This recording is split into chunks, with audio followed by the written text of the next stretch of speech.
Этим мы хотим сказать, что наша традиционная одежда, наши узоры это актуальны, и хотим заявить, что они шедевры вне времени.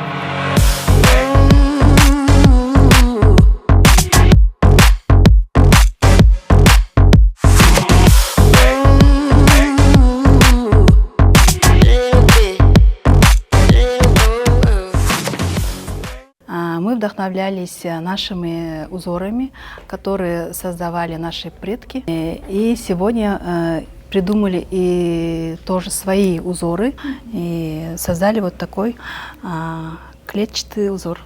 Что-то новое, это новая техника, которая смотрится очень актуально и модно. Вообще, в целом создание национального современного костюма это очень ответственная вещь. И мне кажется, нужно этому обучиться. Так как у меня дипломная работа была, это изучение традиционного нашего кыргызского костюма и внедрение его в современный стиль. Я этому долго училась, обучалась, поэтому я это умею делать. Очень много сейчас создают одежду в этом стиле, но при этом некоторые вещи портят наш имидж этно-одежды. Поэтому я считаю, что нужно к этому, тем людям, которые создают это, нужно более ответственно относиться. На сегодняшний день нашу одежду одевают за границей. Не только не только кыргызы одевают, это одевают и русские, и китайцы, и американцы. Это нас очень радует, что наша традиционная одежда и наши узоры привлекают и других национальностей.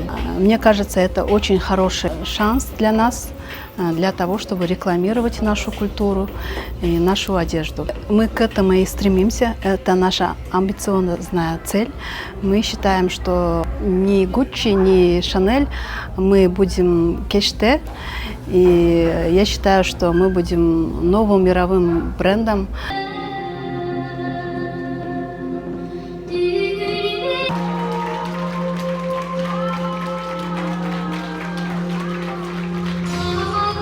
Смотрите, европейскую моду можно передать таким образом только через свою культуру, так как они уже видели современную моду, и с современной модой мы никак не сможем их удивить. Поэтому только через культуру, через фольклор можем. Поэтому как сегодняшний вечер Кеште, это было бы один из лучших проектов, если это показать в международном проекте, что кыргызская мода тоже есть, кыргызский фольклор есть, про это рассказать имею в виду.